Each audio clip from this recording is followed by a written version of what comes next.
బంగ్లాదేశ్లో ప్రభుత్వం మారింది. బీఎన్పీ బంగ్లాదేశ్ నేషనలిస్ట్ పార్టీ అధికారంలోకి వచ్చింది.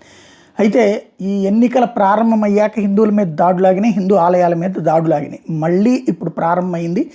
బంగ్లాదేశ్కి సంబంధించినటువంటి క్యుమిలా కాళీ టెంపుల్ మీదన దాడి జరిగింది, విధ్వంసం జరిగింది. సీసీటీవీ ఫుటేజ్లో బాంబ్ బ్లాస్ట్ చేసినటువంటి వ్యక్తి ఒక మాస్క్ వేసుకుని వచ్చాడని తేలింది. ఒక బ్యాగ్ పెట్టుకుని వచ్చాడు. అందరూ చూస్తుండగా అక్కడ నియర్ బై దగ్గర నిలబడ్డాడు చాలాసేపు. ఆ తర్వాత బ్యాగ్ అక్కడ వదిలేసి పారిపోయాడు.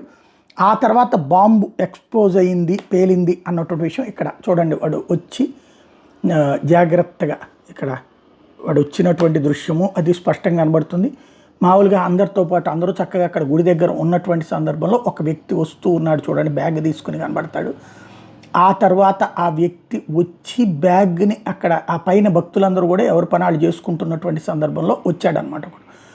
ఇదిగో వస్తున్నాడు చూడండి వాడు, వచ్చాడు. ఇదిగో వీడు వస్తున్నటువంటి వ్యక్తి, వీడు వచ్చి అక్కడికి వచ్చాడు. కాసేపు నుంచుని ఆ పైన బాంబుని అక్కడ వాడు వదిలి పరిగెడితే ఆ పైన వాడైతే బతికిపోయాడు. బ్లాస్ట్ అయితే జరిగింది. గుడి విధ్వంసం అంటే ఒకనాడు ముస్లిం రాజులు ఈ దేశంలో ఆలయాలు కూల్చడానికి ఒక కాన్సెప్ట్ పెట్టుకుంటే ఇప్పుడు ప్రపంచవ్యాప్తంగా ఉన్నటువంటి ముస్లిమేతరుల యొక్క ప్రాపర్టీస్ ఇప్పుడు అక్కడెక్కడో ఇజ్రాయెల్లో చేసినటువంటి తరహాలు ఇక్కడ బంగ్లాదేశ్లో మళ్ళీ విధ్వంసకాండకి తెరదీస్తున్నారు. బ్యాగ్ అక్కడ పడేసాడు, పరిగెత్తింది చూసాం కదా. ఆ తర్వాత కాసేపటికి పేలుడు సంబంధించడం అక్కడ అదిగో చూసారా ఒకసారిగా జీవితాలు. సీసీటీవీ ఫుటేజ్లో ఇదంతా రికార్డ్ అయింది.